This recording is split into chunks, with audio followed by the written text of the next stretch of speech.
pull that up is a 7-week color-coded plan. The district asked for every school to come up with a plan for how they would address SEL, given everything Kaylee said, that it is, it's a stressful, volatile time for kiddos. And so we need to get out front with a plan. This plan is divided into weeks organized around the super reader themes. It has outcomes for each week, and those outcomes are largely the social and emotional learning competencies from IDOE. There are actual lessons you'll find. And, I think the idea behind the plan is we've always concerned ourselves with SEL stuff in our classrooms.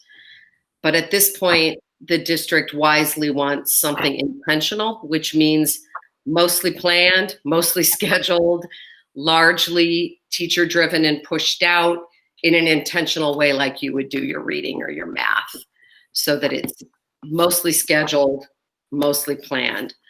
What you'll find here are 3 types of SEL activities, and they're color-coded. So you'll find some activities that are about building community, connection, and collaboration, so that kids will develop a sense of trust in you and in one another. And those are color-coded blue. And we front-loaded those at the beginning of the week. So you'll run through some kind of collaboration and connection ideas, some activities for that.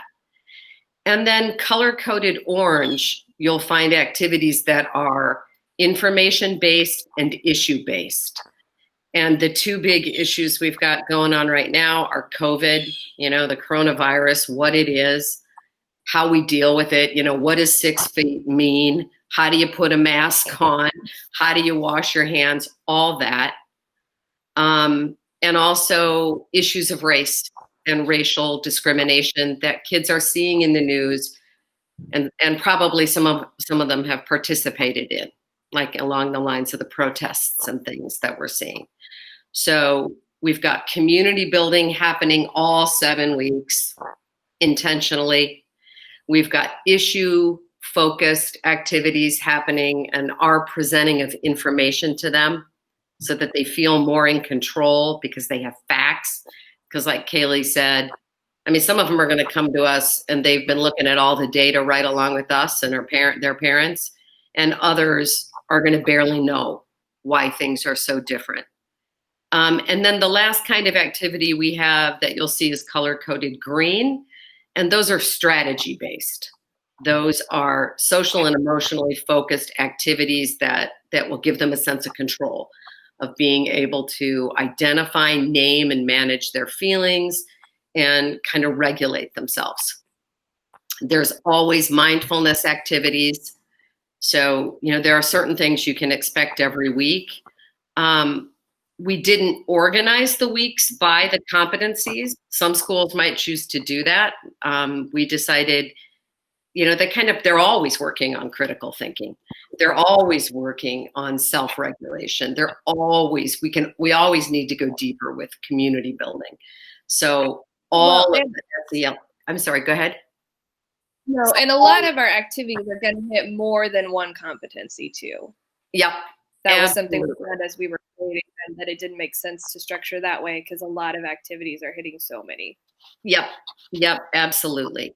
So we use the big super reader themes of belonging and kindness and curiosity, courage, friendship, confidence, and hope. And, I guess, to finish up, the introduction to this, there are certain things that you'll notice. First of all, there's more activities than you could possibly choose from in a week. In general, they're organized from connection to info to how you deal with that info. There's always some mindfulness activities and links for you in there. There are read alouds in there and ways to reflect on the read aloud and discuss them. But we know that you guys may have a better book, that as you're reading that instruction, you're like, shoot, I could do that, but I would morph it this way, and I would use this book, and I wouldn't use that. You are the professionals and the teachers in your room. So this was the best of our thinking in that moment. There's every week has some written or drawn reflection. But you've got choice, again. So, I think every week suggests that kids be given a voice and allowed and invited to share.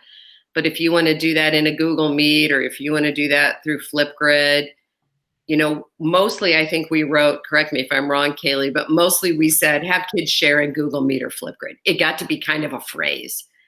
But you may know forums that work better for you, ways that you would prefer to do it. It made sense to us to give kids a voice and have a way to share. And that's kind of what we knew. So that's what got dumped in there. But you guys know more. Also, there's a fair amount of detail in our plans, but that doesn't mean in any way, shape, or form that you're expected to sit there and follow them and read them absolutely not.